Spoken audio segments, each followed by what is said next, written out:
Hello, everyone. Welcome out to the Cars, Bars, and Guitars podcast, episode number 8. I am AJ. And I'm Steve. Steve, who are we brought to you today by? You wouldn't know from what its intended purpose is, but Liquid Plumber accidentally does make one hell of a bubble bath. Ooh. And it won't clog the toilet? Where are you taking your baths? Steve and I have been traveling all across the country to sample nice craft beers from respective cities. Steve was in Savannah. Yes. It's like 95% of what New Orleans is, except it's cheaper, it's closer to us, and it doesn't stink. I was in San Diego, California. I didn't want to come home. Steve and I would have had to done this podcast remotely. That's a long, or we could Skype it, but it'd be a 3-hour difference, but with your schedule, it really wouldn't matter anyway. 3 hours from shit is shit plus 3. Those 27-hour days are a menace. To society. We're starting off. I didn't bring any beer back with me from San Diego. It was too expensive to do. But Steve and I, whoopsie. Hello, Mike Stan. I didn't bring any beer back from San Diego. It doesn't fly terribly well. No, it doesn't really. Let's see. Steve has brought me. I am drinking a Coastal Empire Tybee Island Blonde, and it's not very good. But let's see here. Needs more vodka. It needs a lot more vodka. And I have a Service Brewing Compass Rose India Pale Ale. Now tastes more like an IPA.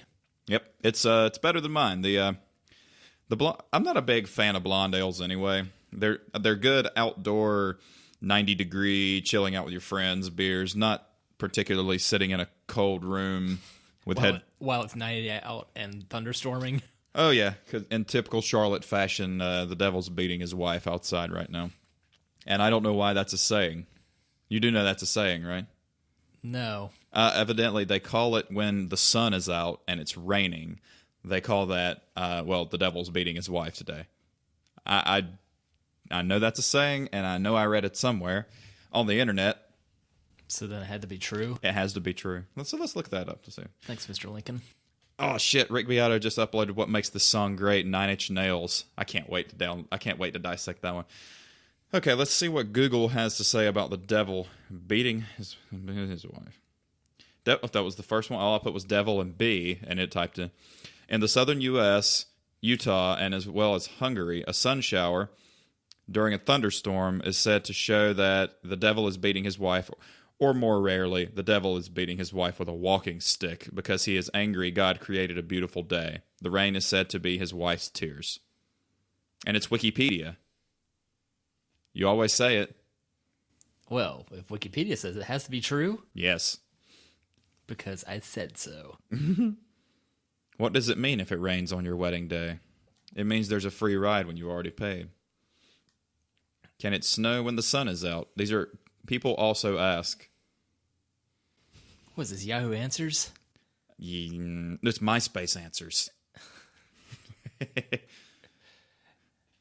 So, Steve, what other did you check out? Did you check out any breweries when you were out there in Savannah? That was entirely too little a time to do much of anything. You have been to Moon River, though, right? Negative. What? That's the first time I've been to Savannah in 20 plus years, and all I had was 36 hours there. So it was nothing really memorable except going to the mall and seeing fancy candles. So this could have been the first trip of substance, but there's too little time there to do much of anything. Well, did you have a good time? I tried. Ate really well. What was on the food menu? Burgers, dogs, barbecue. Typical Southern fare. Magic of being a family outing, so everything's pretty tame. Entire family, or extended family for cousin's oldest daughter's graduation, an excuse to skip town for a few days, and I could easily spend a month there. Absolutely, but the humidity is pretty intense out there, though, more so than it is here. It was pretty mild weather this go around, so I lucked out. Well, the drive down and up was a bit flooded, so that was gross. Straight down 77 to 26 to nothing. Boom, Savannah. Did you get to go over the bridge? Yeah. I love that bridge. I like every time Emily and I go over it, I'm like, wouldn't it suck if this thing fell right now? She's like, why do you do that to me? This isn't Minneapolis or Atlanta. You're okay. I've never been to Minneapolis. You? No. Do you feel like you're missing out? In the summertime, maybe. When it's a balmy 60 degrees. Yeah. The trouble is they've got 13-month winters there, so fuck that. Ugh, you're gross. Hey, there's not 13 months in the year. You silly. Bad math, too. You're silly. Well, next time you go, you should definitely check out Moon River Brewing. It was on Ghost Hunters a couple of times. Said it's supposed to be haunted, if that means anything to you. No. Do you believe in ghosts? No. Aliens? No. Alien ghosts? Maybe. That sounds like a great movie. Alien versus Patrick Swayze. I was going to say Sigourney Weaver is fighting Swayze. Go on. They should have got married so she'd been a Sigourney Swayze.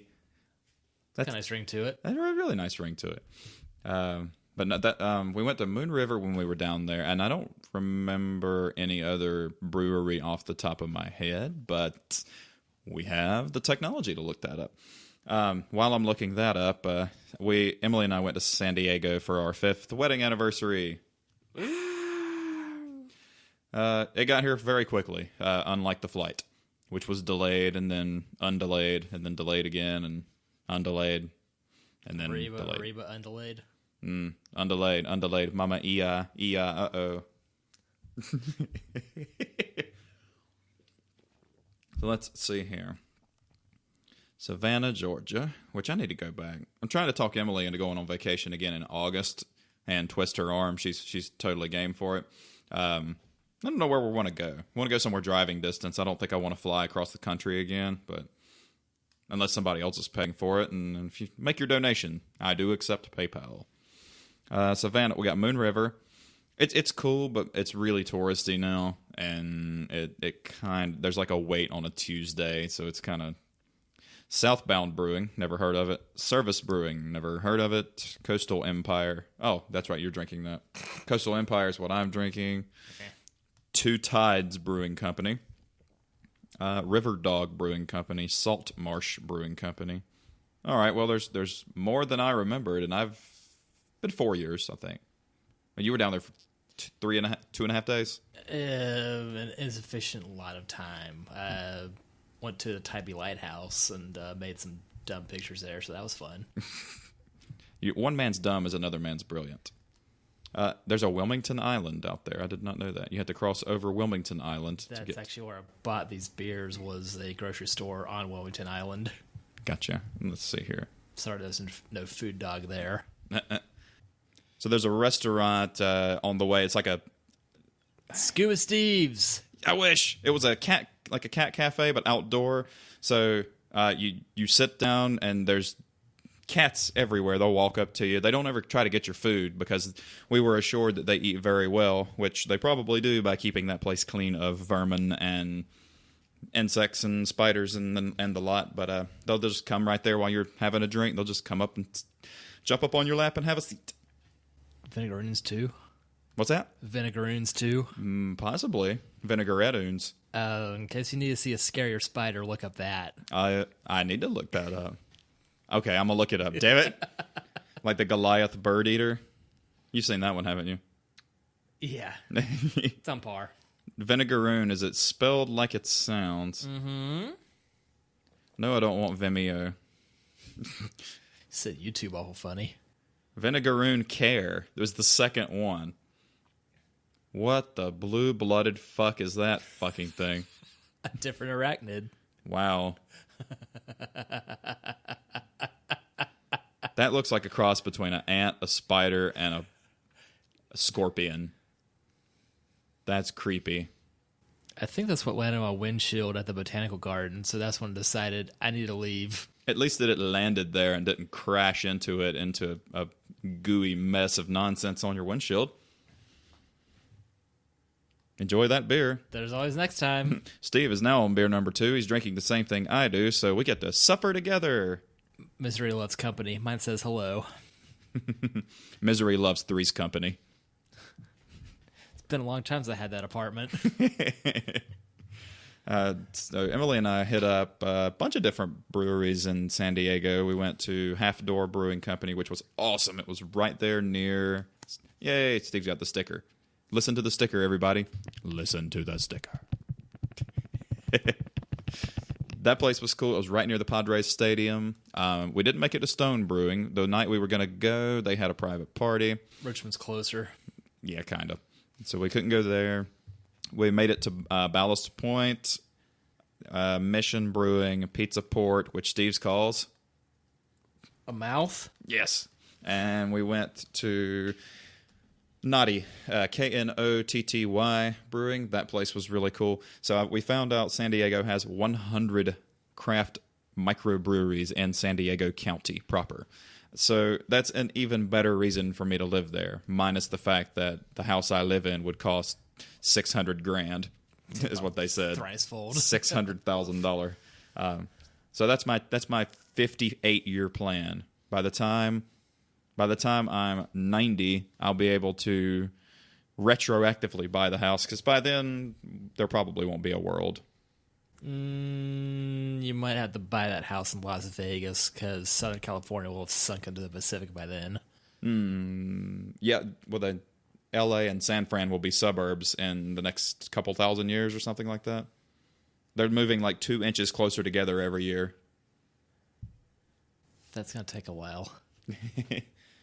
According to scientists. By the way, Joe Rogan had a guy on, and I listened to the entire podcast because I was redoing the garage. This guy was basically giving himself a blowjob for 3 fucking hours. His name is Howard Bloom, and all he did the entire podcast, he only talked about, like, every time he'd tell a story, he's like, well, you can find that out in the 3rd book I wrote when I was 17, and blah, blah, blah. He was just, like, dating himself the whole fucking time. And it got to be hard. Like, Sometimes you don't need to go to eHarmony. It was an interesting conversation, but every time he had something, he would make his point, and then he would talk about how great he was after it. And it's hard for me to listen to somebody talk about themselves like that, because it's like, we have such self-deprecating humor that it just makes me really uncomfortable. Is that why we like Mark Maron so much? Which you met Mark Maron. Briefly, yes. Post show almost 4 years ago. You were by yourself, weren't you? We'll go with that. What was he? Was he personable? It was the magic of there being a lot of people to do that. It was just kind of hi there, bye there, get a picture. So there is photographic evidence of it. I look goofy. He looks disgusted, so it seems apt. Well, here's I think every picture of him has that same look. So you got the consistent Maron look. Yes. I didn't know he and Colin Quinn didn't get along. You said Jon Stewart awful funny. Oh, I knew they didn't. But I listened to the WTF with Neil Brennan. Okay, that's a new one. I haven't heard that one yet. It's really good. They had beef for a little while because evidently Neil recorded an episode with him, and then 7 years ago, and it never aired. He actually messaged Mark. He was like, I felt like you were condescending to me. I don't want you to air the episode. They hashed it out, and they have really good laughs at each other. But Neil came from a 10 child. He was the youngest of 10 kids, and his dad beat all of them and was a gigantic alcoholic. And he actually, they've all done really well. You should definitely listen to it. So now it's CBG and other podcast reviews right now. The CBGPod. The San Diego trip was well worth it. If you can stay in Gaslamp, you can go to a Padres game, go to the zoo, see Old Town, see Little Italy, which is just like Big Italy, except the hands are smaller. Wait till they discover what electricity is. It's going to be amazing. What's that? What's electricity? Baba da beepy? Peter, you don't speak Italian. Baba da boopy. It was, that Italian joint you probably haven't been to, Buca di Beppo. Is it good? Oh, yes. Oh, yes. Mm. Bring a crowd. Everything's served family style, so you don't get a ravioli for one, you get a ravioli for 4. That said, once upon a family outing there, I ate the majority of a ravioli for 4. That's doing it correctly. I'm only a part-time locust. One Man Plague. That's a great band name, actually. Write that down. One Man Plague. That was actually one of the gangs in River City Ransom. It's like Double Dragon, only with like cash transactions. Beat up gangs, take their money. And like one of the gangs was the Plague. Could we add it? Enter the Double Dragon and have Bruce Lee be a character? Hey, whatever 1973 doesn't mean to you. We're gonna need something older than this Power Glove. We're gonna need a couple of Ataris, which that's still not old enough. Magnavox, Omnivision, or whatever the hell it thing Intellivision. That was 80s. Intellivision was 80s, I think. Which had the curly phone cord for the controller. It was fun though. I feel like video games were more fun back then. I can't play a modern video game. It just requires too much thought. Well, it's funny you mentioned that because there are now modern games that look like 8 and 16-bit pixelated stuff. Who makes them? Independent developers on Steam. Get back to you on that.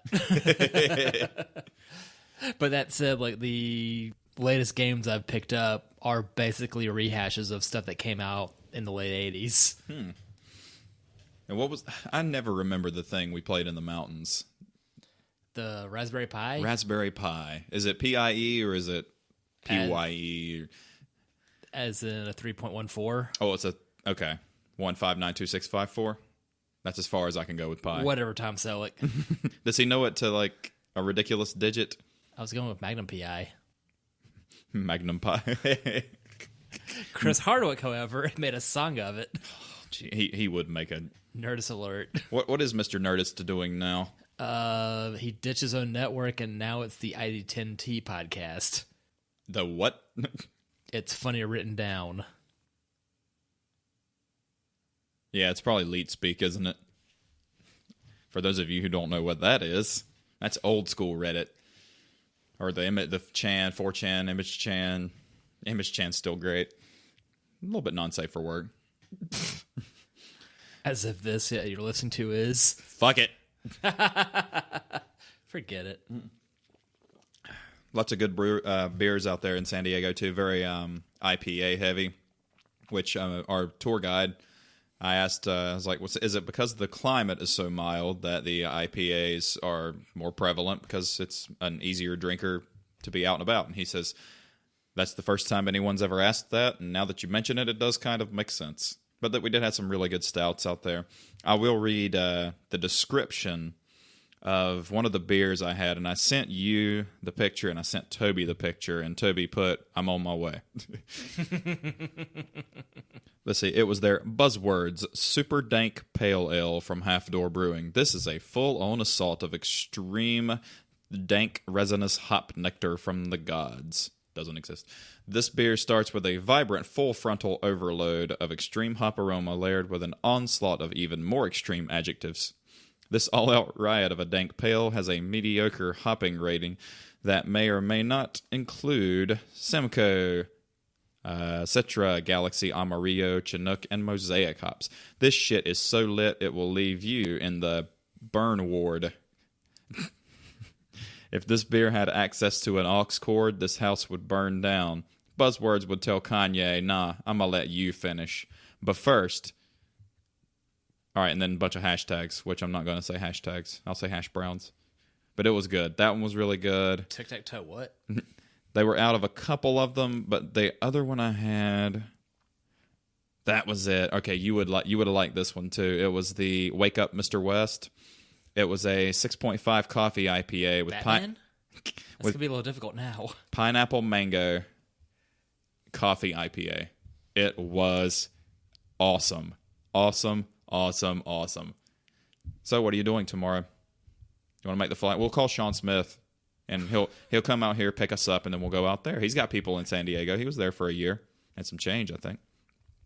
I'm all about it. I want to live there. I love Charlotte, but you know what was the most refreshing part about being out there?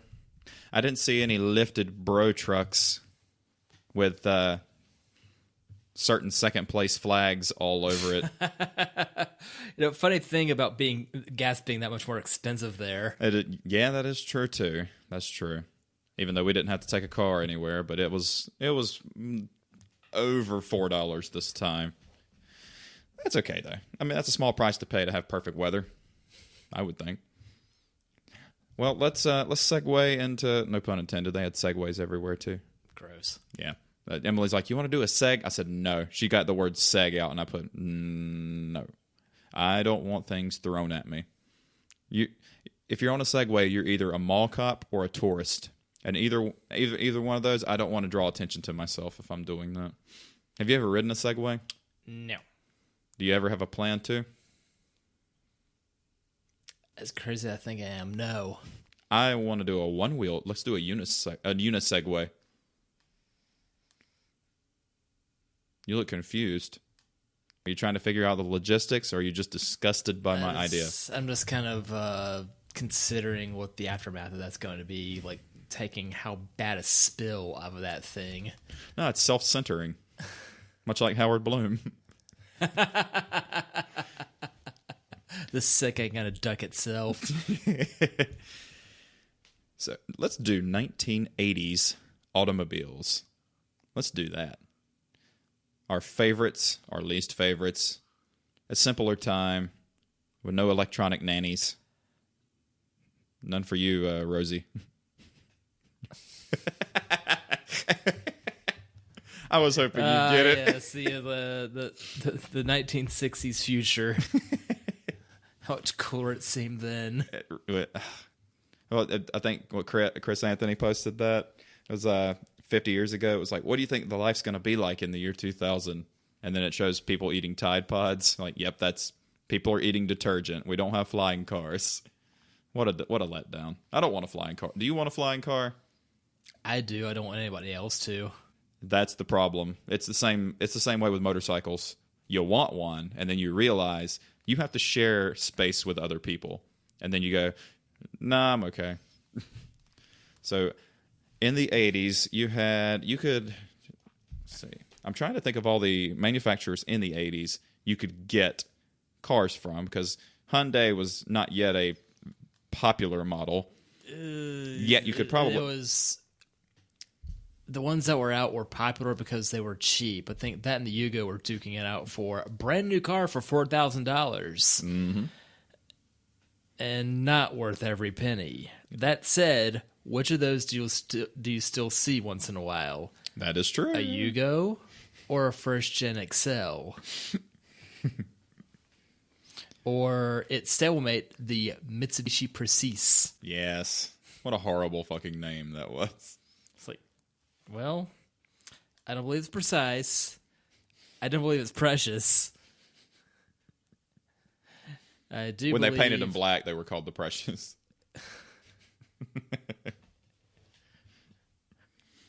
Mitsubishi had... Oddly enough, I think they were all gray, so I think this faded a bit. Mitsubishi had quite the lineup in the 80s, because we went through, in my first cars, the Starions, Conquests. So you had that. You had the... what you said, and then they had... Colt Vista. Yes. Sigma? Mitsubishi Sigma, I believe, was one of them. Yeah, that was the pre-Gallant. Gallant. I don't know why it clearly looks like Gallant. But it's only one L or two... No, it's one L. One L for this, two L's for that. 1980s. No. Mitsubishi models. This will be fun. See, the best things are unplanned. Mighty Max, Mighty Max. Oh, I forgot about that. My buddy Josh had a Mighty Max. Montero. Those are cool. Oh, the two-door Monteros are still really cool. You said Dodge Raider awful funny. They're my favorite football team on the West Coast. There was actually one of those at Cars and Coffee last I went. The Gallant? Or No, a Raider Montero. Instead of the Raider Dakota of later years. Yeah. It'd be cool if you could get them in a convertible like you could the Dakota. Which came up for sale on Jalopnik's Nice Price or Crack Pipe, and I think it was like $3,000. I remember seeing a few of those. Yeah. That would be a very good bad idea. Well, look, it's a great idea, but if we were honest, was it early 90s or was that 90 was when the Dakota convertible was out there very briefly. So what do you suppose the 1990s DSM partnership quality control produced on a convertible truck? What do you suppose that thing? That would have been stronger on the Mitsu end than the Chrysler end. That is true. Because whatever the opposite of jingoistic is, that's what I am. I love my Pontiac because of the Toyota. You loved your Chrysler because it was a Mitsubishi. Mm-hmm. Oh, was it badge engineering is what they called it? Yeah. Yeah. So we had the Galant Sigma and the Eterna Sigma. Pardon? Yeah. The Galant Sigma and Eterna Sigma. Independent rear suspension, which was kind of rare in the early 80s. I like the IRS. Four-wheel. I owed them a lot of money a long time ago. Me too. The Tredia and the Corgia. Pajero was what it was. It wasn't a Montero over. It was Montero here, Pajero in Japan. Gesundheit. Which sounds like an Indian. I guess it would be Pajero. That would be Spanish. Never mind. I'm getting my darker than me skinned people mixed up. Dots or feathers. The not Wawa, or Wawa not dot. Rally Art was established, which I always liked that. A Pennsylvania convenience store? No, the other one. I always like the name and the logo for Rally Art. If you don't know what Rally Art is, Rally Art's like Spoon and Nismo and the M cars and AMG from Mercedes. It's the in-house tuning brand. So 1984. Let's face it, if you're listening to this, you've played Gran Turismo. You definitely have. So they had the Starion. Turd. 84, the Starion won the class title in the Mi Piste Rally held in France. So it won the rally that year in a rear-wheel drive Mitsubishi. Very nice. Let's see, contract on joint development of the Debonair with Hyundai motor of the Republic of Korea was concluded. So Mitsubishi and Hyundai were together in the mid-'80s. Have you seen what a Debonair looks like? It doesn't look Debonair, does it? It looks like a 70 Impala. It was a monster of a car out of Japan. Really? Was it made for... there's no way it was made for the Japanese. That would probably be akin to the Nissan Prince and the Toyota Crown or the Century. Just the really big Luxo barge of the era that looks a lot older than it needs to be. Did they change the logo to an unpronounceable symbol? Wrong Prince? I was blaming on today's weather. Please. It's my favorite ice cream flavor. Really vanilla. 1985, Mitsubishi Motors reaches an agreement with Chrysler Corporation to set up a joint corporation for producing passenger cars in the U.S. and is called Diamond Star Motors, DSM. Mitsubishi acquires a 19% stake at Mitsubishi Corporation and a 6% stake in CMC Company Limited in Taiwan. The Debonair had a V6. Okay. Was it a 3.0? I don't know. It says out of Mom's 88 Voyager. It says a 6G7 V6. I imagine it's every V6 that ever came from most of Japanese cars that have a V6 have a 3-liter. The Camry, the Accord didn't. Prior to it was a 2.5, and then by 92 it was a 3.0 that I had in my 93 Camry. And then my Maxima had a 3-liter V6. Thailand, they had a partnership with Mercedes. Already on number 3, huh? It's a long day. I'll tell you what. Stevie Thirsty. Stevie on number 3. Steve and I are drinking the same thing again. Steve, why don't you tell those lovely people out there what in the hell we're going to start drinking now? Live from Cabarrus Brewing Company of Concord, North Carolina, it's the Vanilla Coffee Blonde. So it's the VCB on CBGPod. Steve, what is the alcohol in the IBUs? 4 3/4, and hell if I know what IBUs are. Right beside it. 15, not much. You? Yeah, I don't say this about many brews. That one is better in a can than it is on draft. Way better. Maybe because I put it in the freezer for 2 hours. So it's a vanilla ice cream? It kind of tastes like coffee ice cream. It's fucking delicious. Verdict? You can't hear my head rattle, ladies and gentlemen. So let's see. Back to... that is weird. That said, I think the first of such a thing I had at High Branch just across the way, like, I do like the Imposter better, but that's a few and far between kind of brew they do. Yeah, I think you and I, it was either you and I or Toby, and we talked about you go to Cabarrus for an event or the big brew experience, like you'd go to Old Mech for, like bring the family out.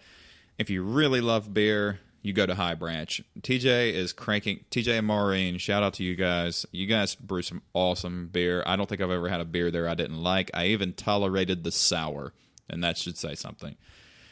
Did you know that Mitsubishi and Daimler, I just gave it away. Mitsubishi and Chrysler set up with Daimler-Benz and Mercedes in Japan, which is incredibly interesting.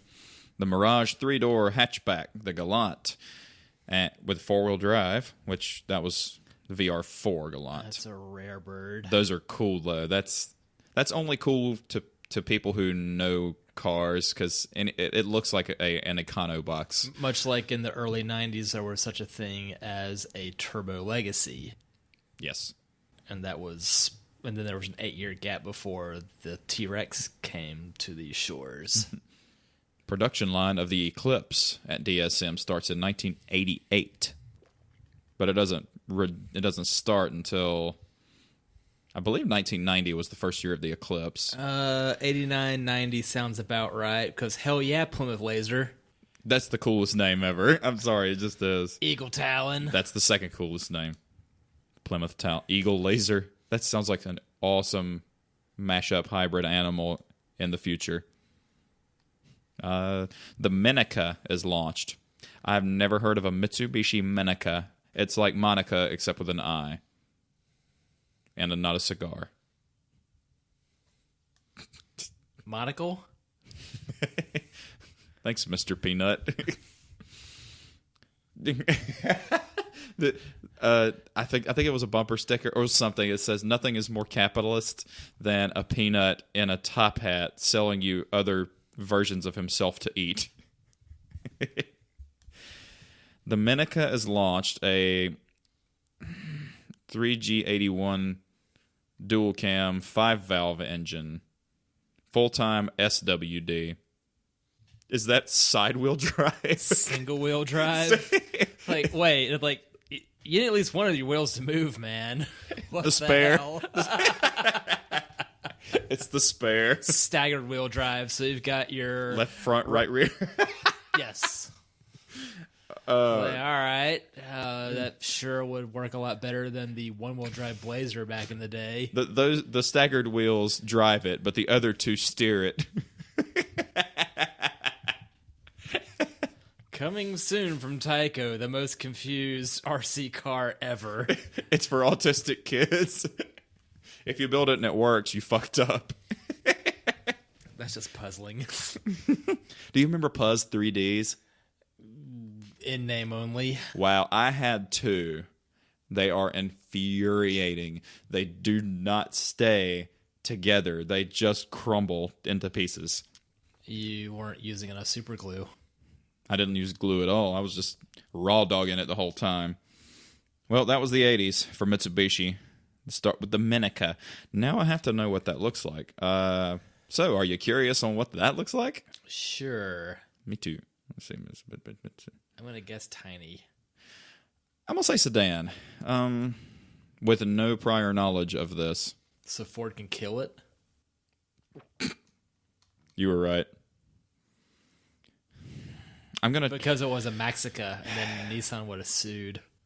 I'm going to try to describe this vehicle, and I want you to tell me if I was correct in the description. It looks like somebody crashed the what was the Mazda SUV that was the very first one that only had a door on the one side?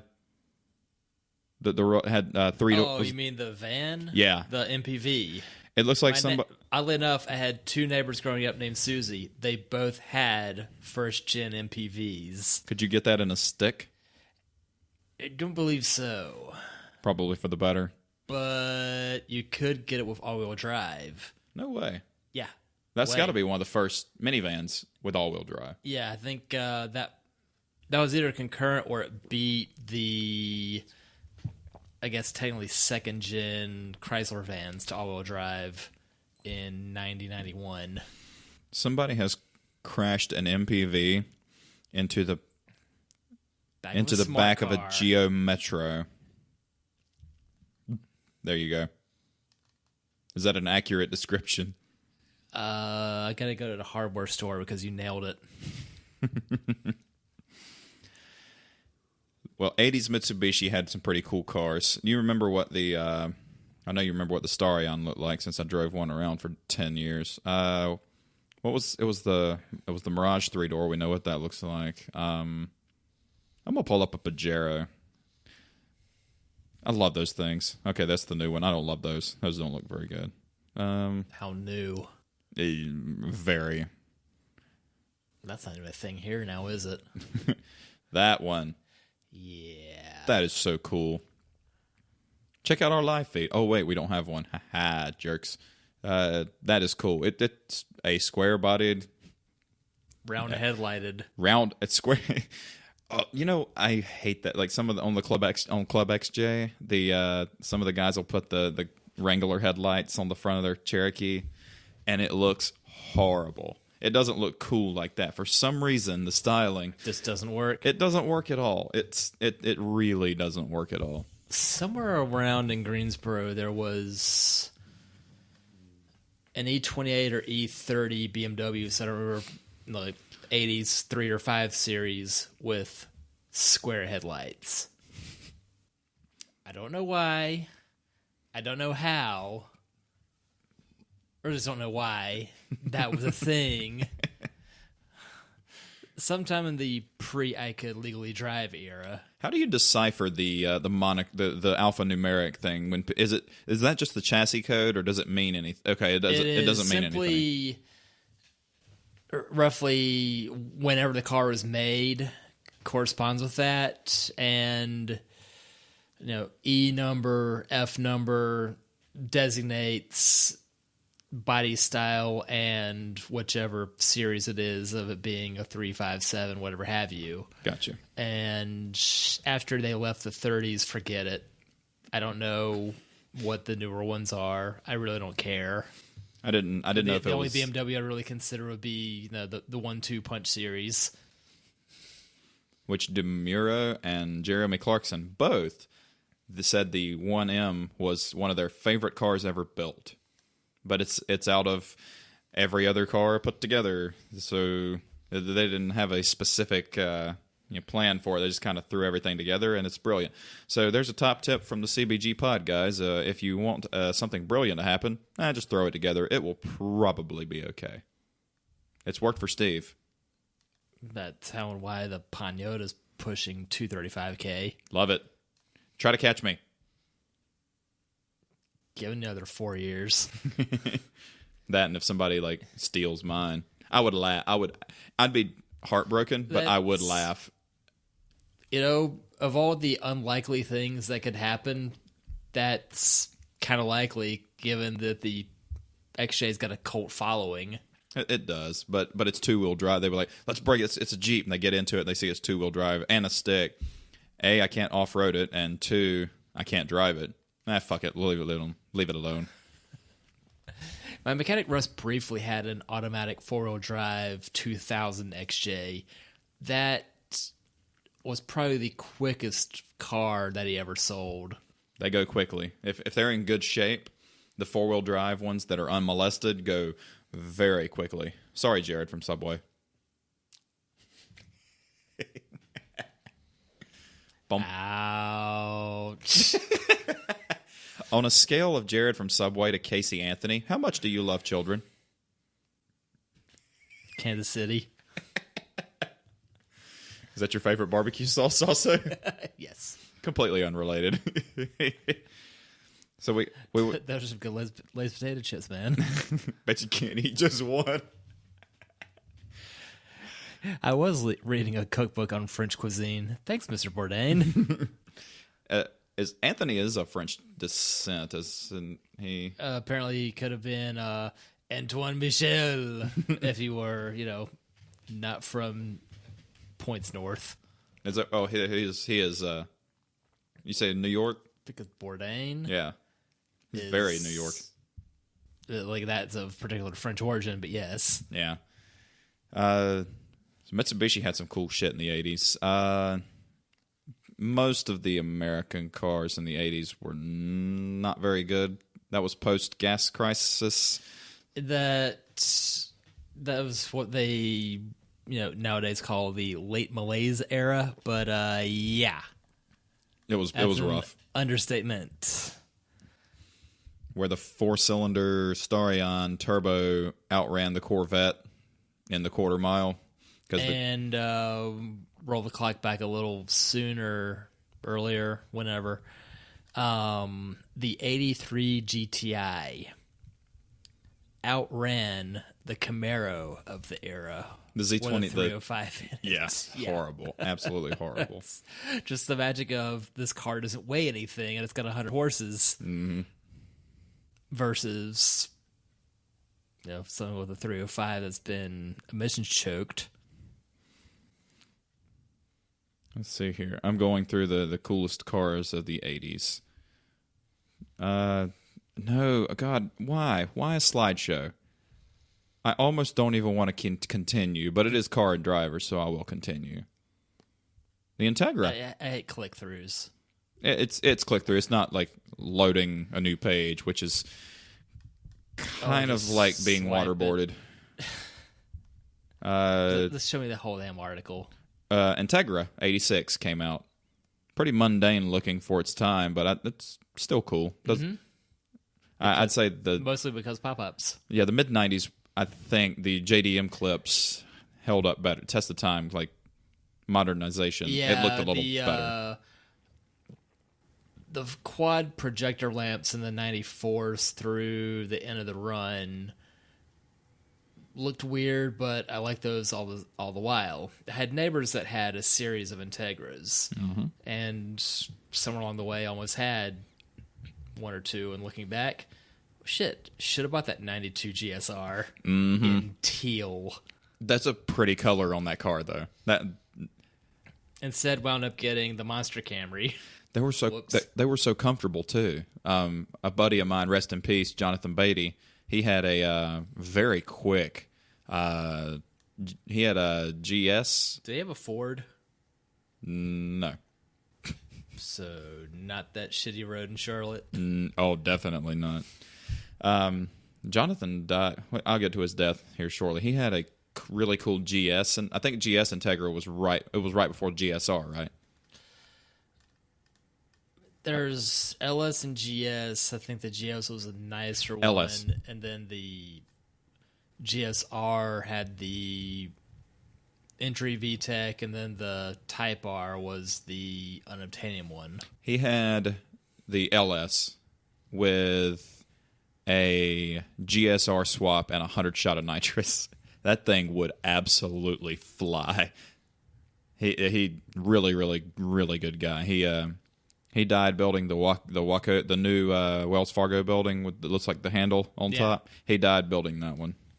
He worked for ThyssenKrupp Elevator, and some idiot 20 stories up dropped something and it hit him.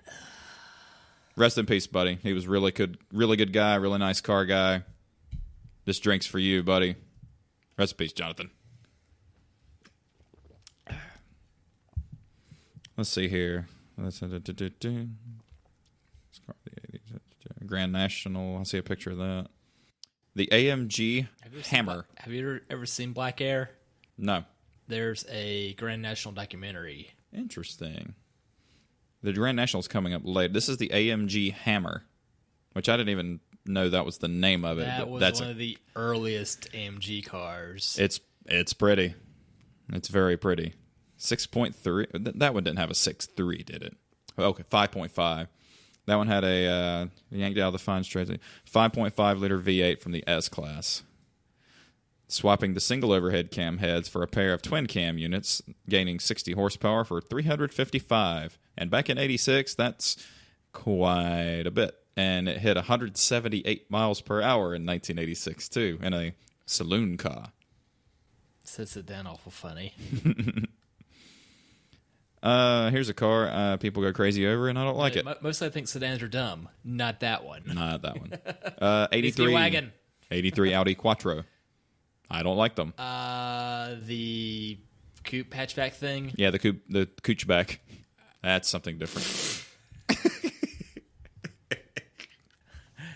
That sounds very backdoor man. M3, boring. Sorry, Boomer guys. Not my previous neighbor's previous car when he dropped. I think it was an E46 drivetrain into an E30. That was probably fun. Yeah, I'd imagine so. He was a dick, but he has some cool cars. Grand National GNX. Here it is. What do you call a neon-hued, poodle-haired, pabulum-spewing, horsepower-indifferent monster in your closet? The answer, 1987.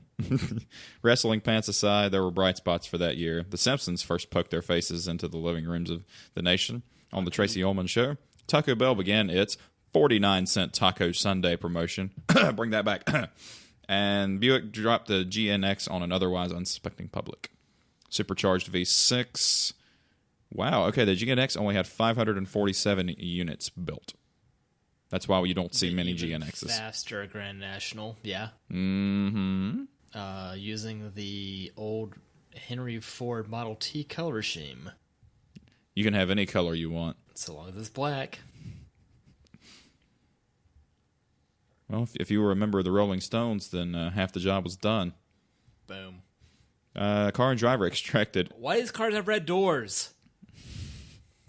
That's a place you get sex toys. Oh, wrong, red doors.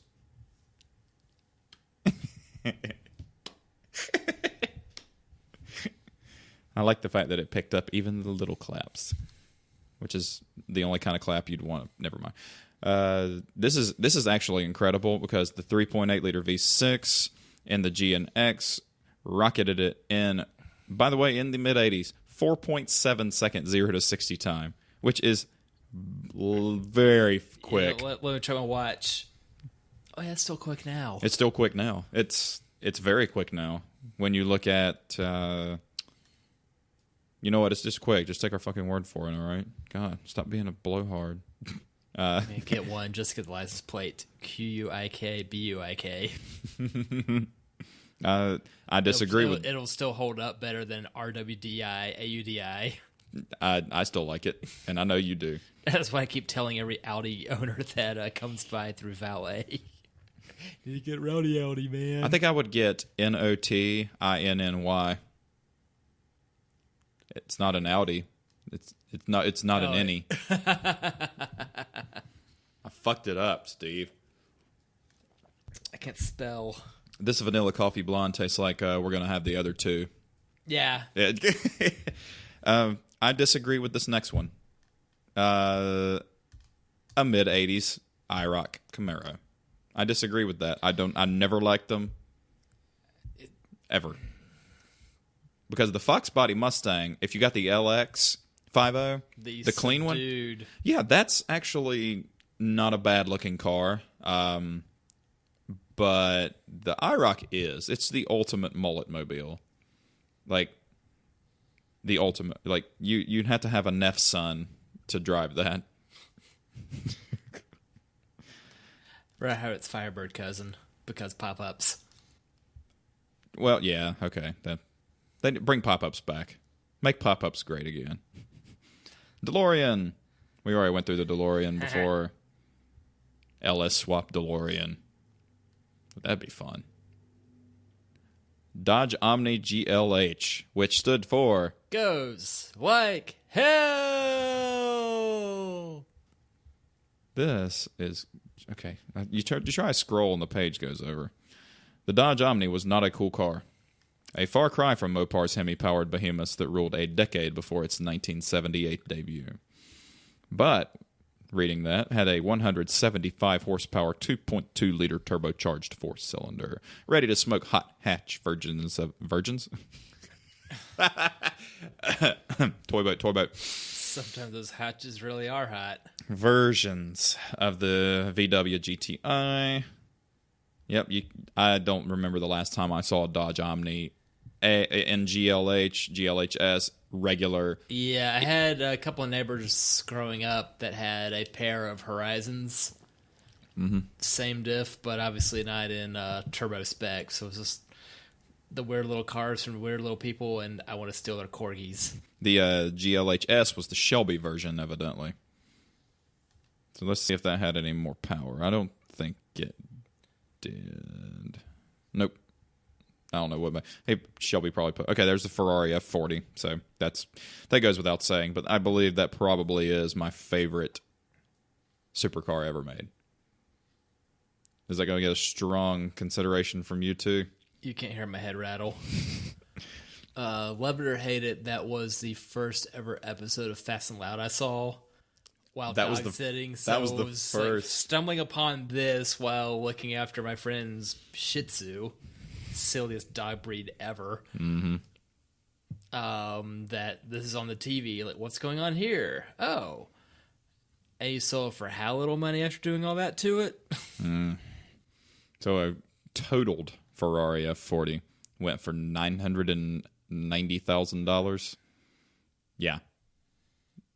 And they painted it black. Have you seen I think it was $700K. I thought it was 9, but we can look that up. I'm happy to be wrong. It was pretty high because they paid two. It's been a while, and also like getting all the parts shipped in. It was.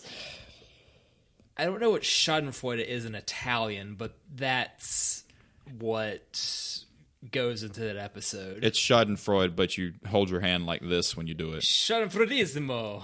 Yes, and you have to like, and you have to yell at your useless son when you do it too. So. For those of you who live under a rock, the F40 had a 2.9-liter V8, which is hilarious. Needs to be a bigger engine, son. 478 horsepower. Jesus Christ. Yeah, that's crazy. What, a 2,700-pound car? Because that was early carbon fiber. Yeah. The paint was so thin you could still see the weave beneath the paint. This ain't no weave, girl. This my hair. Wrong weave. Testarossa, which translates to redhead. You do know that much Italian. Heyo. And those were really cool. With a then astronomical 380 horsepower. That was a lot. Now you can get almost an Accord with that much, and that was crazy back then. Or an Angry Fish Camry. Yep. True. Mustang GT. 87 and 93, the Fox body. GT didn't look as good. I'm sorry. The LX looked better. It was cleaner. And actually, the LX 50 was faster in the quarter mile than the GT because it weighed less. Oh, you know what Fair's was? LX. No. Oh, 4-cylinder? No. GT? No. There was a state highway patrol model. Oh, that was a pretty rare bird, but that was even more stripped down than the LX was. There was one in my hometown. The base of that was even lighter than the LX 50, and after spending an irresponsible amount of money for it to never drive the damn thing, has one hell of a sweet 88 Mustang. He said that he'd driven it 1,500 miles, so the fuel cost in this car is fuck nothing. Never mind, the cost of car is ridiculous, but the cats at BBI sure did a nice job on it. CRX, 85 to 87. I don't know why they didn't extend that. They said the second gen awful funny because that was a better looking car. It was a much better looking car. 91 horsepower to propel less than 1,900 pounds. So still, yeah. That's pretty good, actually. I had a neighbor that had an 86, and it was a fun go-kart. Buddy of mine named Charles. Charles, shout out to you. Charles listens to this. Yay. He had his grandmother. I think his grandmother had two. She had a first and a second gen CRX. And I think that she sold both of them, and both of them got crashed. And you're going to shit yourself. 89 GTI. This one had 20,000 miles. It was like an 89. Yeah, it was a fucking unicorn, and somebody crashed the hell out of it. Yeah, I was upset. Hell yes. I always like to see that on there. Jeep Cherokee, 84 to 01. I never get tired of reading about. I have a love affair with that fucking thing. Let's see here. Countach, which translates in Italian to... What the fuck? It doesn't have a meaning. It's just I've heard wow. Yeah, it's a nonsensical sort of expression of surprise is what it was. 445 horsepower, 5.2 liter. V12, obviously. Let's see what's next. We got 9 more to go. Mazda 323 GTX. Which is here? The hatch. It was kind of like a better looking Escort. But it was a turbo all-wheel drive when that wasn't the norm. Yes, dual overcam 16 valve turbo 4 that made 132 horsepower that fed all four wheels. I didn't know it was all-wheel drive. In a 2,000-pound car. Fuck, that would be fun. 5-speed manual, 4 disc brakes, 0 to 60 8.7, top speed 120. Those are good numbers for the 80s, though. And I'll be honest, it's probably more fun to drive that than it is a 500 horsepower car in traffic anyway.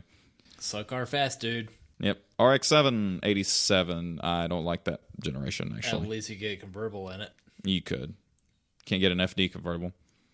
I think this car. Not without Sawzall. I think this car is just weird enough for you to like. This is the 86 Merkur XR4 Ti. Yeah. Yeah, he likes that. Yeah, the German one. The Scorpio was a cooler name, but the XR4 Ti was the 3-door hatch model. Yes. Which, let's see. was it the Ford Sierra in Europe? Yeah, 2.3 liter turbo 4, 5-speed manual. It was a German SVO. Mm-hmm. Let's see here. Unfortunately, the XR4 Ti, the T is for turbo, the I is for injected. Exotic stuff in 85. GMC was marketing trucks under the Sierra name, predicating the clunky moniker. Nah. But the sedan got its own sign. Mm-hmm. And it opened up your eyes. So they could have named the 2-door one the Sagittarius. The half man, half horse. Although it wouldn't have been as cool if they reversed it. My sign, though. Like That's why that matters. A reverse mermaid. Fish head with legs. It'd be a horse head with man legs. Not now, Dr. Demento. Starion, yes. That's on there. We've talked about them. I had 2. Who? Porsche 944 Turbo, which fetches a hilarious amount of money now, where 10 years ago it was you could buy them for magic beans. I know a guy that's got one that is quite nice. Like original nice or built up? Like it's still clean. Yeah, it's like if modified tastefully, nice. Porsche 959. Oh yeah. Oh, unobtainium much? Mm-hmm. Oh, hey there. You like this 911? You want to squish it and make it cost more? Toyota Celica Supra, 82 to 86, which my car got mistaken for all the fucking time. That and the 944. Hey, it's in good company. I know, but it was heartbreaking when somebody's like, "Hey, there's a one of your cars for sale over there on the other side of town." Oh, cool. I'll go look at it and talk to the guy. You go over there and it's a Supra or it's a RX-7. That's what you need to do for your next garage, is just to have another Turbo Star and a Cell Soup and a 951. Or have a Starion and have the license plate say not Supra. Go on. MR2. I disagree. That's an ugly version. Yeah, too bad it became the Pretty Swan in the early 90s, and then they'd all get stolen. Mm-hmm. The MR2's lineage goes ugly, beautiful, uglier than original. More. It's called a third generation one, the Tory spelling. The tugging of Steve's heartstrings. The GTI. Original. Schadenfreude. Unfortunately, when you go to a page like this, you have to press back every time. Gross. To do what? To go all the way back to what I searched for. Oh. Gross. Oh, now it just, never mind. Lincoln Continental Mark 6. That doesn't look like an 80s car, but I guess it was. I was thinking Mark 5, then the Mark 8, but... Good Lord, look at the... Oh my. That's hugely. It's a town car with covered headlights. Yeah. I kind of miss the days of ostentatious That American cars. looks fantastic, It actually. does. Yeah, it does. I wonder what hilarious... Like, it probably had like a 9-liter V8 with 8 horsepower because all of those old American big cars did. No, they had shrunken the engine still to the 5, but still had about 9 horses in it. In order to remain About 3 tons. In order to remain in compliance with increasingly stringent federal fuel economy standards, Oh, no. Ford Motor Company was required to average 20 miles per gallon for all of its vehicles. How much smaller was that than its predecessor then? Oh, Jesus Christ. The standard engine for the Mark 6 was a 302, so it was a 5-liter V8 with 129 horsepower. It's really funny that you say what you just said after what Ford just did. No. Fuck it, let's kill every car that's not the Mustang. I'm also wondering when Gillette is gonna sue Ford after using the Mach 3 Razor as its grill on the F-150. What's Teller going to do? Oh, wrong Gillette. I don't believe Teller's going to be telling all. And be signing all. This is funnier. So you want to upgrade your engine in your Continental? Go for the Windsor, the 351, the 5.8, the 5.8 liter V8 with 140 horsepower. 11 more horsepower. God damn it, Spinal Tap. Those go to 11. Those cars don't even go. A 3-speed automatic. That's nice. That has got to be the slowest car ever made. Besides that 3-cylinder diesel Hyundai Accent that James May was driving in the Cheap Car Challenge. What was that? A 3-cylinder diesel Hyundai Accent. Fuck. Yeah. I don't remember that one. It was $24,000. That is knucking butts. The Mark 6. When? In the 70s? No way. Maybe that was today's money. Oh, that would have to be. You get a new Corolla for that. It's not as interesting, but it's still a better car. It's definitely a better car. The Fiero. I like the GT Fiero. I always thought those were cool. You have to swap out every electrical gremlin in them. Subaru Brat. I do believe I had to get the previous car, though. If only they had the license plate Guy. What do you drive? I drive a Fiero. There's not a fucking T in that guy's name. It's Italian or something, I think. He swears it's Fieri.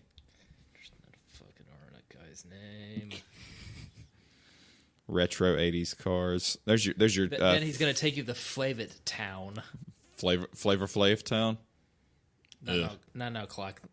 There's your T-Bird with the pop-up headlights. Another Beamer. Dodge Daytona. It's like the Diet Conquest. One of my new neighbors has one of those riding in his backyard. That's probably where it needs to be. It was a front-wheel drive, 100 less horsepower than the Conquest car. Fewer. Yeah. Jalopnik, welcome to America. 10 amazing cars you should buy. Go on. I think that's what it says. Oh, 10 amazing cars you should legally import. Do we dare? Sure. Let's do it. How bad could it be? Don't say that.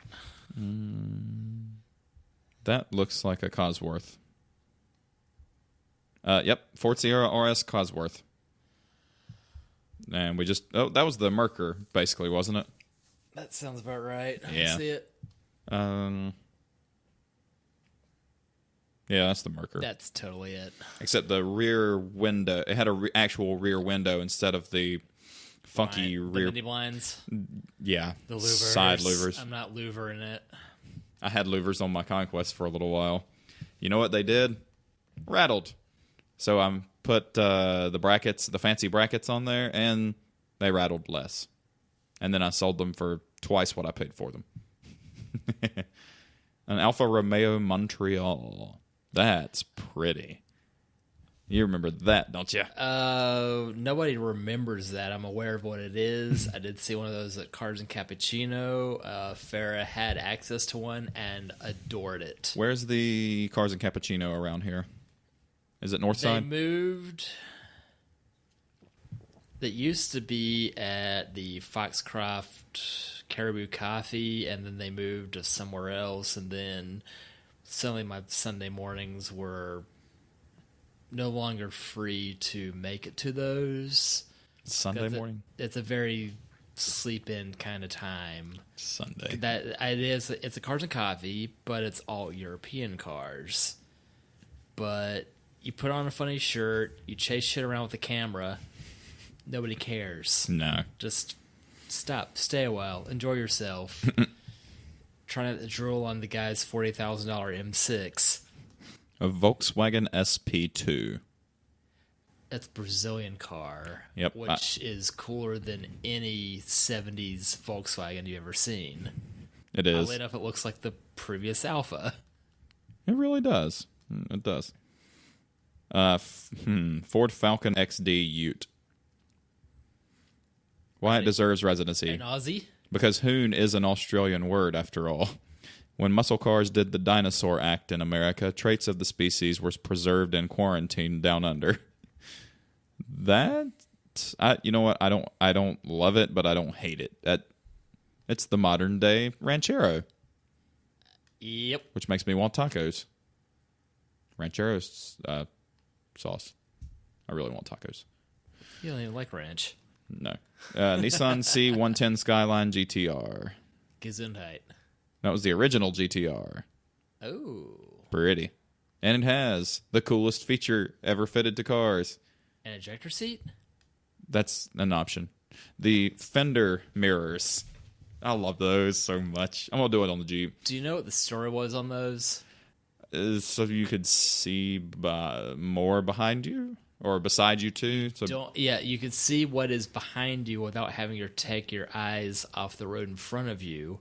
Because it's all in the same field of vision. Mm-hmm. Instead of looking to your side here or side there. So it's a good idea that has since been kiboshed. Mm-hmm. Honda City Turbo, which I think we covered. Is that the one with the moped? Yes, that is the one with the moped. Oh, I think this is the one. It's pretty cruel, though. They had to share a fuel tank. Like a cruel sidecar. The ZIL 114. What, the Russian? Yes, the one that kind of looks like the squared off Soviet limo. You remember the one that was what Jeremy was driving James around in the communist car? That looks like Mom's old 75 Impala. Needs more mint green, though. Even the dictatorship of the proletariat isn't immune to the charms of a big decadent limousine. This is great.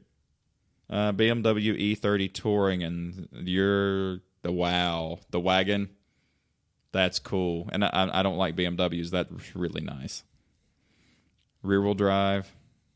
Yeah. Lancia Delta S4. The hatch. Whatever. Basically, imagine a lesser version of the previous car. Ferrari GTO 288. The number one car. Let's see. 272 ever built. So, yeah, that's... I was hoping it would be more... The one that had the same engine when the F40? Yeah. I mean, it was like... It's a meteor-looking car, though. It definitely is. Let's see. A lot of those car companies were just getting... Like, Hyundai was just getting started. Kia wasn't even a thing until mid-90s. Kia existed. I don't know when it was that they and Hyundai teamed up, but Kia was responsible for the Ford Festiva and Aspire. Mm-hmm. So we will about those little counter boxes. And Daewoo's Pontiac Le Mans was concurrent with those in the late 80s. It bothers me that I see Le Mans spelled two different ways. With an A and an O. Like lemons and Le Mans. I've seen it was spelled two different ways. I don't know if it's supposed to be. On the car. One's a serious race, one is not. How long did they make the De Tomaso Pantera? They made it in the 70s. They sold it here briefly, but apparently it kept going until the 90s. That is the most 80s picture I've ever seen. It is... the Countach and big hair. Yeah, but I think that's Cindy Crawford in a Countach with big hair. And she's leaning on the spoiler, and that you shouldn't be leaning on the spoiler. It's going to break. Thunderbird wasn't on there. Why was that not on there? That should have totally been in there under coolest cars of the 80s. All the except for the retro Thunderbird, which was Playboy's car of the year. They can all be the Mazda MX-5. Or 6. Yeah, the appropriately enough, the Probe counterpart was the 93 MX-6, and I think the Lincoln Mark 8 was, which is still a pretty car. Yep. I would like the motor swap, Jesus, transmission swap. Have a stick version of it. That would be just the best. Let's do it. Playboy picks its cars of the year. Let's see. 50 years of Playmate of the year. I do want to click on that, but with the advent of internet porn, I don't really need to see that. I mean, that's like somebody offering you I call this PG-14. It's like somebody offering you a bologna sandwich when you can get free filet mignon. I mean, why would you get the fucking sandwich? Playboy Car Company. That was... This is something super different. Early. Yeah. This is something that This is an actual car company. I meant Playboy's Cars of the Year. Oddly enough, they measure everything in bunny power. That's got to be a lot less. See, well, you could just give your car in bunny power instead. How much power does your car make? 1,000. Yeah. 1,000? Yeah. That's a lot. Mm-hmm. Yes. Playboy's Cars of the Year list. I think anything revving to $8,000 should be measured in smaller creatures.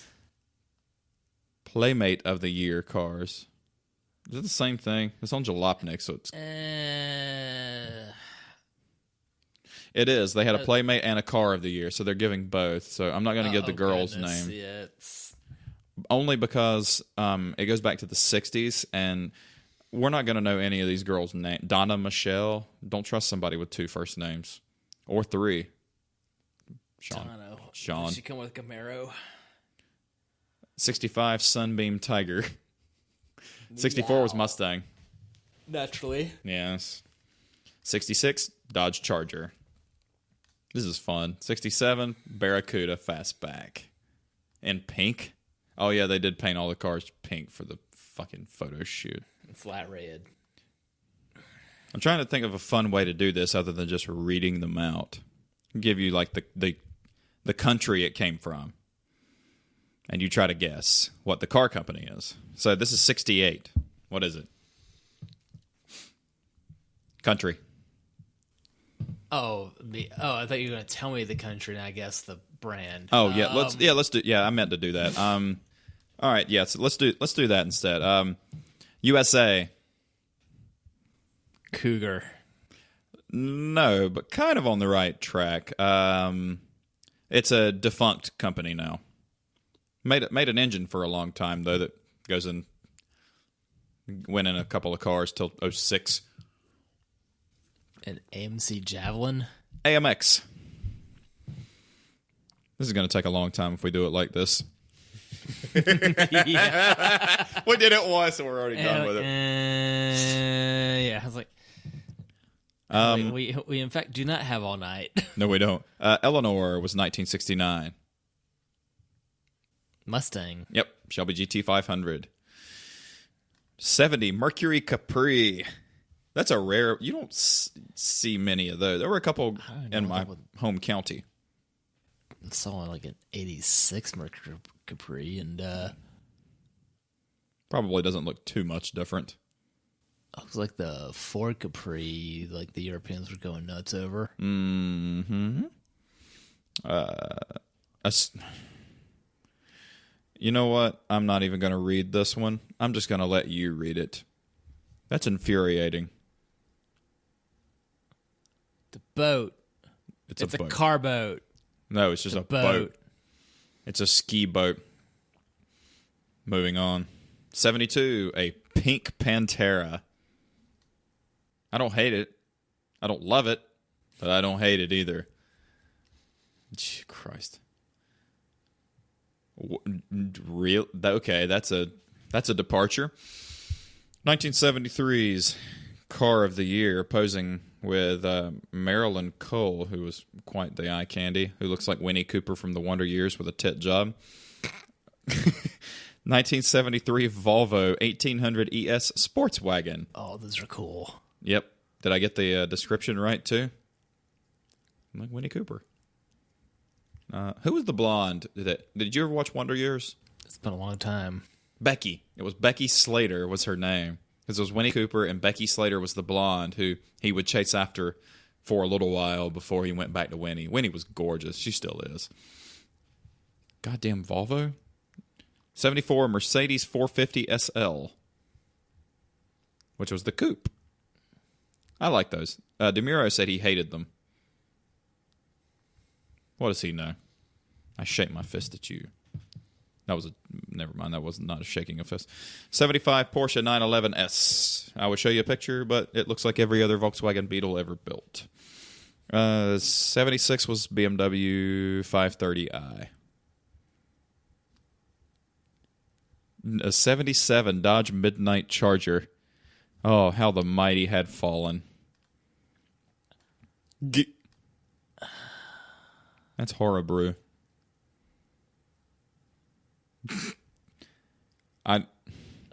That's not a beige shade of pink. It really is. You continue and you read them off next. This is entertaining. It's up and down, not side to side. Oh. And my phone's a piece of excrement. So. 78 Datsun 280Z. Okay, I can deal with that. Zed's dead, baby. 79 Porsche 928. Huh. That looked exactly the same until it was discoed, right? The 928 did. The 928 looked pretty much the same until 1993. Mm-hmm. 1980, a Jag XJS. Probably a convertible or hardtop? Hardtop. Very long car, though. 81, Porsche 924 Turbo. Oh, that was a garbage fucking car. That was the one, or Hammond drove. No, he didn't have the turbo one. He had the base model because it had it had the van motor. Yes, it did. 82, Return to the 928. 2 years in a row. 83, C82. Mercedes. C82. Oh, C 1982. I was thinking it was like a C. 928 again. I thought it was like a C-Class 82. And then 84, C 1980. Another XJS. Jeez. 85, the Toyota MR2. Fun fact, that was the first issue I ever saw of Playboy, was the June 85 issue. And do you remember it because of the car? That too. Or the... Moving on. 86, a Jag XJ6. He also one of Tyler's first cars. No, that wasn't it? 87, Corvette. Convertible. And he thought that car was going to be the most high-maintenance thing he ever got involved with.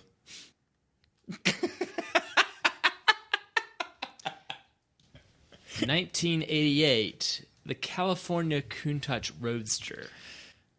Let me see what that looks like. If anything didn't lend itself to be a convertible. Yeah, no. I don't think so. Targa-ish. Maybe for Targa practice. 89, Porsche 911 Cabriolet. All right. Fun fact, that would also be the playmate who married Hugh Hefner, Kimberly Comrade. Oh, that's right. Rest in peace, Hef. 1990, the Eagle Talon TSI. Now, why did they choose that one over the Mitsu or the Laser? The cool, funky wing that didn't show up until 97, the one I like. 91, Car Unknown. What, is there a picture? Or of her. Oh. There were no cars in 1991. Sorry, 3K No. GT, Stealth, whatever else. 92, Lexus SC300. Good choice. 93, Anna Nicole Smith with the Jaguar XJS convertible. I was trying to think of a car with big headlights, and from that era, and I couldn't. T-Bird did. That one does. 94, Jen McCarthy with Car Unknown.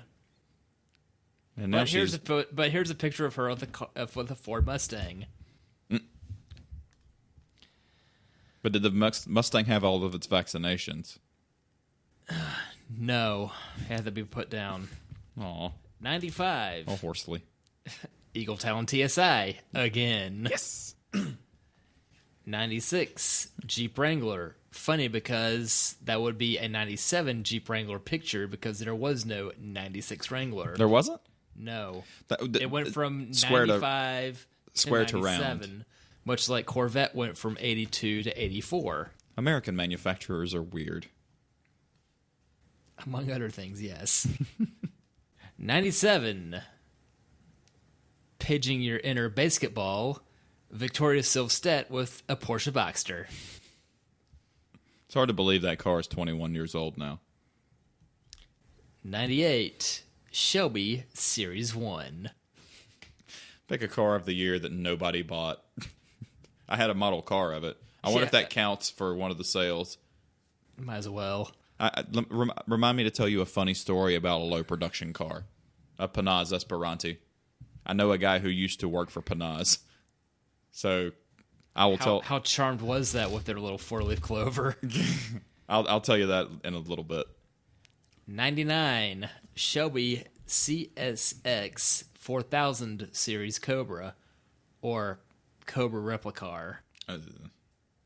That shouldn't count. Fuck you, Playboy. Y2K Corvette. 01, Boxster.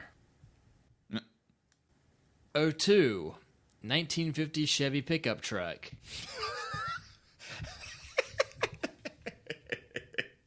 03, BMW 330 Ci. Why did they?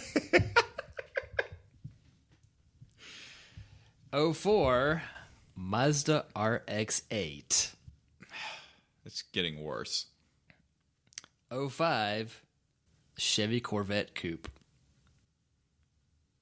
Well, okay. They were redesigned. So, I mean, Playboy's an all-American magazine. So, first year of the C6 was 2005. Had the better steering wheel. Yeah. Oh, is that it? It only goes up to 205? It seemed to be where it quit scrolling. Hello, Tiffany Fallon. Oh, there it goes. 06 Charger SRT8 Super B. It's yellow and black. That would have to be a older car then. Hi, Cara Monaco. Hello, nurse. Not the last Dodge Monaco. That was really Renault. Yeah. 07 Mini Cooper convertible. Puke. Sorry, Sandy. 2008 Cadillac CTS. With Jade Nicole, who doesn't look real.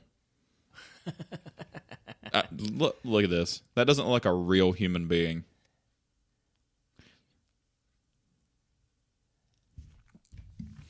That was 08. That was 08.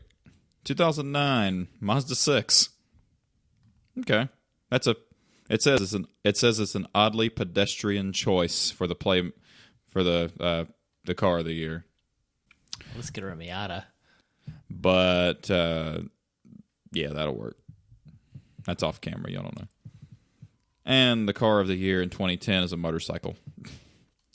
They've done a boat, no car at all, a car from 50 years prior, and now a motorcycle, a BMW S1000RR. Now that looks like every other. Well, that's okay. Well, Playboy should just stick to tits, I guess. But you know what? I think Hustler should do a car of the year because I really think it would just be like a really vulgar looking, just horrible car that's just you couldn't drive it because it's just so. I'm trying. Do you know what I'm talking about? Like cars that are just like, why are you driving that? Like the one that's like a big rig truck. The International CXT. That should be one of Hustler's cars of the year. Or a 1947 Power Wagon. So that was Playboy's cars of the year. With a boat and a truck and no car. Vehicles of the year, if they're anything at all. It doesn't roll off the tongue very well. Other things did at Playboy, though. Well, do you want another beer? Yeah, sure, why not? All right, so we just re-beered Steve. What are we drinking right now? The Appalachian Mountain Brewery Longleaf India Pale Ale. This is my favorite IPA, 7.1% from Boone, North Carolina, one of my favorite little towns. That's because the strongest. That too. The Longleaf comes from the North Carolina State Toast, which is here's to the land of the longleaf pine, the summer land where the sun doth shine, where the weak grow strong and the strong go great. Here's to down home, the old North State. Cheers to Steve and AJ and to CBG and listeners. It sounds like I'm about to sing that to the tune of Led Zeppelin. It depends on which song. Here's to the land of the longleaf pine and the summer land where the sun does shine. Here's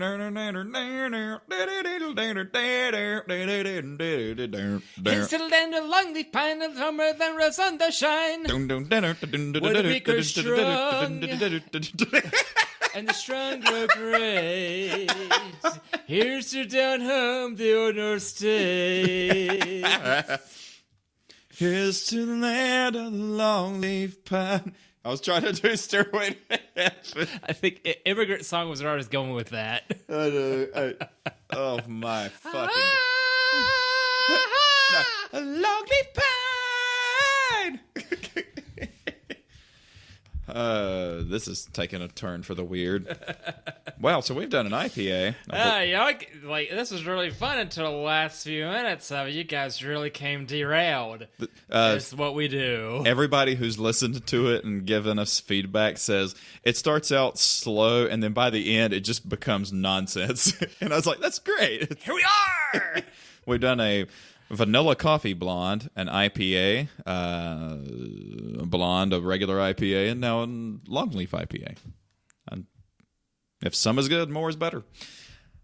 I wish I could have brought some stuff back from San Diego, and Steve wishes he could have brought some stuff back from Savannah, but my flight situation... More better from 7 on. It's like, one good, one bad. True. I had an idea a couple of days ago I forgot to mention to you. We should do a podcast from the mountains when we go to our cabin trip. So we got to put the software on your laptop so we can do it from the mountains. I think that'd be fun. What say you to that? Here's hoping the old laptop can do it. And then everybody can sit in and do whatever the fuck they want to do with it. We'll have to be an audience of 8. It would be. It would be our first audience. Hey, this my vacation time came and went entirely too quickly. Yours did too. Do you have any coming up soon? I'll be in Not Quite Charleston at the end of next month. What's the occasion? Family beach trip to Folly. You gonna go to Boxcar Betty's? You betcha. I really need to go to that place. Good news, bad news. There's a third location. Can I guess the location? Good luck. All right, cool. So are the first two? Is there one at Folly and one at Charleston?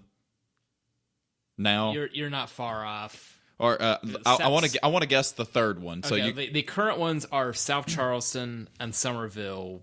Okay, that's the Huntersville of Charleston.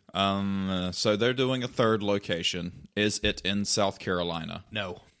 Georgia? No. Florida? No. North Carolina? No. God damn it. Southeast? No. I have no idea. Midwest? Ohio? No. Illinois? Yes. Why?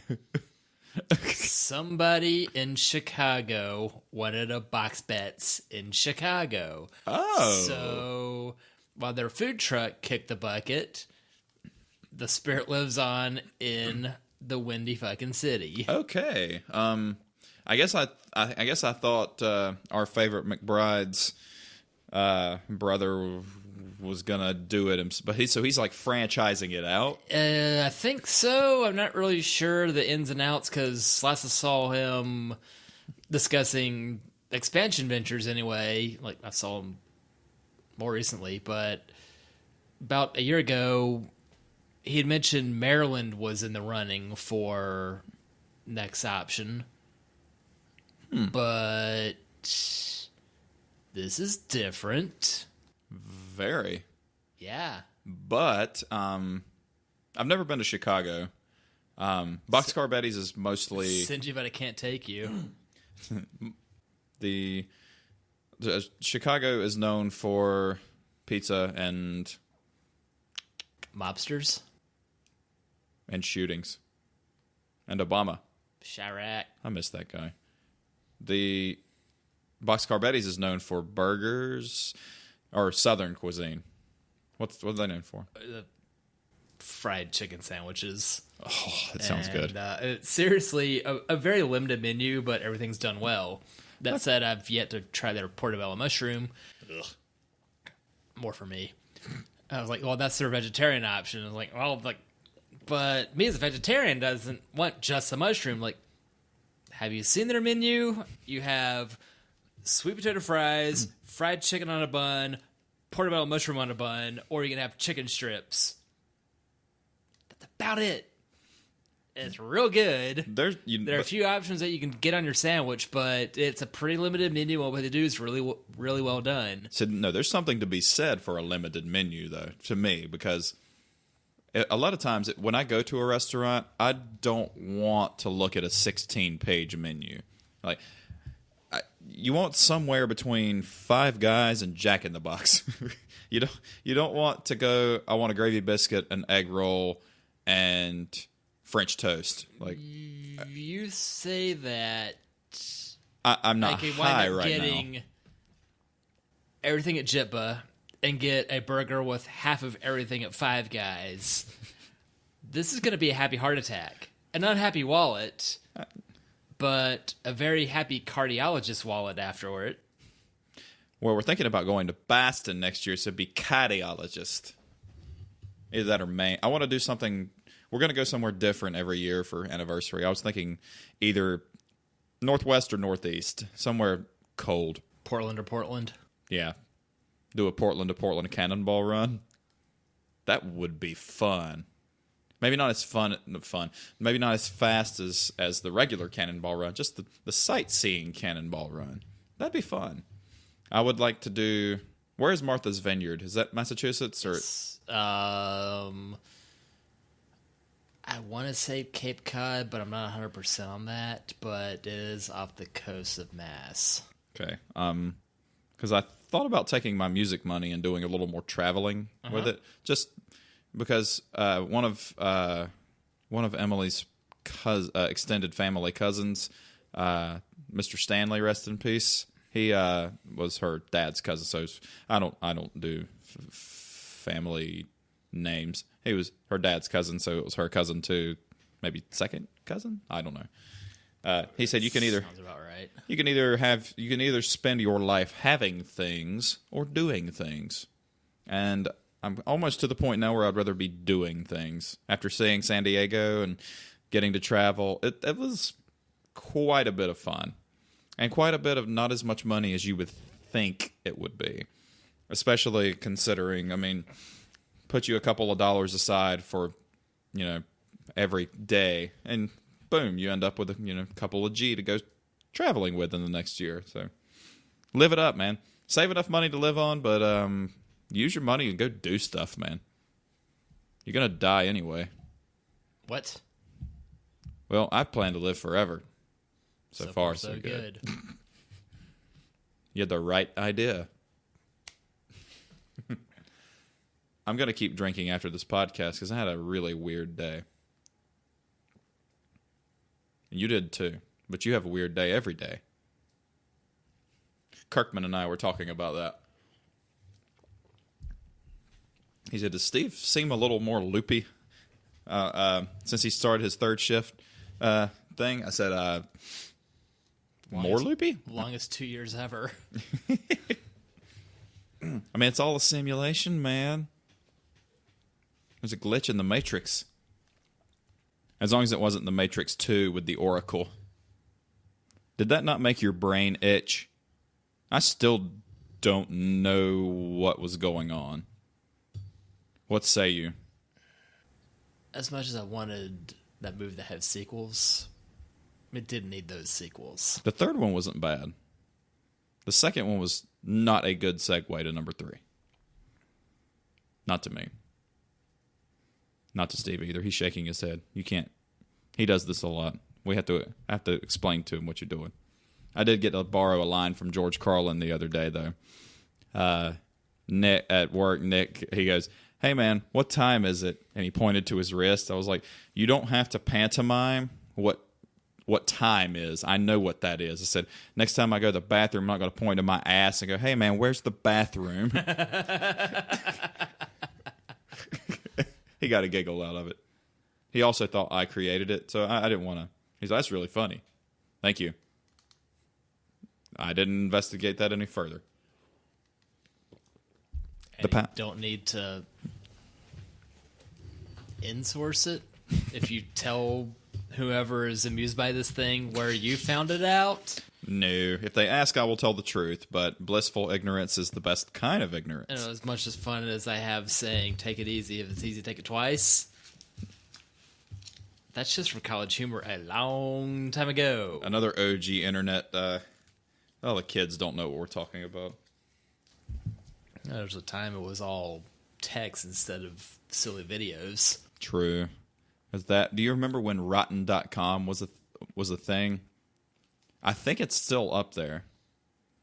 Should I investigate that? Although I like looking at weird shit more than you do. Like, Yo, you're on your own. that's going to be saved for later. I have the power glove on again. Episode 7, shout out. It's still bulbous and awkward. Yeah.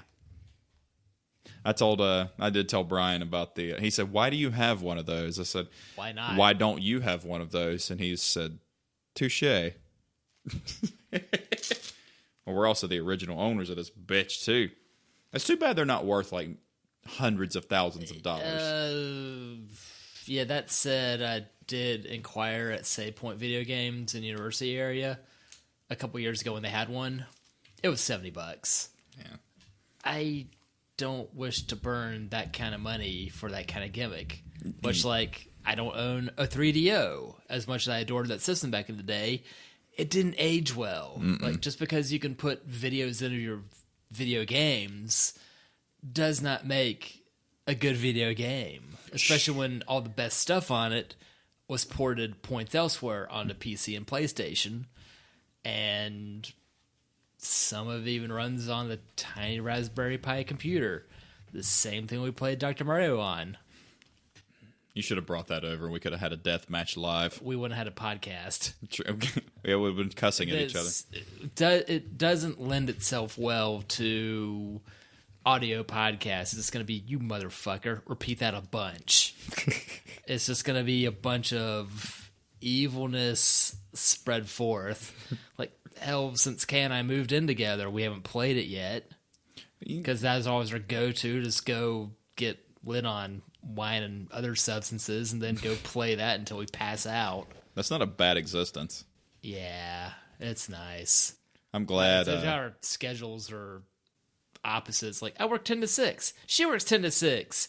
Different 10 to 6. I didn't know she went in at 10 a.m. I'm torn on if that's actually a good schedule or not, but I've been going in at 6 a.m. for the better part of 10 years now. I really wanted to work like 11 to 7 when I was still in data center at my dumb job. I didn't mind second shift when I first started there back in 2006 because that was when more of everybody was, up and at 'em in the late hours. Gray and I would shut down the saucer back in the day. That's impossible now. The good old days. Yep. I mean, it's possible, but you'd be very late for work and very fit-shaced. So it's doable. Yeah, I can't stick around that late. At most midnight. I've been instructed by the missus that we're going to go see Deadpool tomorrow. You'll be all right. Yeah, I like the first one. Okay, never saw it, but it seems like something enjoyable. I'm going to talk her into going to Saucer afterwards because A, I will want a beer. B, tomorrow will be the 8th anniversary of us meeting at the Saucer. What you should do is go beforehand, get fit shapes beforehand, so then between the both of you, 4 cheeks could be laughed off. True. And I'm going to eat tacos tomorrow. So that might, I'm extending the invite to you if you're interested. I appreciate it. I don't know how dead I'm going to be at 11 a.m. tomorrow, but stay tuned. Cartooned? Nicktooned? Nicktoons. I don't expect to feel that animated. Well, you're not an animaniac? You're not zany to the max? Not today. It sucks getting old. Especially not yesterday. It's like I spent most of yesterday as hungover. What's that? Well, my new place does have a balcony. I was just kind of leaning over that. When you know. As long as you don't fall over. The cat and I were literally hanging out. How's Punk? Punk's good. I use Punk as a meme now, by the way. Every time somebody posts something stupid, I just post that picture that I zoomed in on their face, and everybody loves the shit out of it. That and Thomas's dad's face is zoomed in. Did I show you that one? No. Oh God. If looks could kill, this cat's gonna leave a bruise. Yeah, and the funny part about the zoomed in picture of Thomas's dad's face is this was his face at our wedding. That makes it even gooder. I gotta find every time you try to find a picture of something to show somebody, you just fucking forget about it. You're not gonna be able to find it. There's the punk's face. Look at that punk. That was a great picture that you took, though.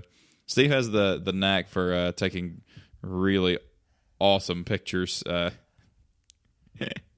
They show you the picture of the dog, the total dirt face. Oh, don't remember. Well, stay tuned. Those listening, you can't. That was his face at our wedding. What'd you do? His dad looks like that all the time. Derp Dog. It's Derp Dog. The failed sequel of Cat Dog.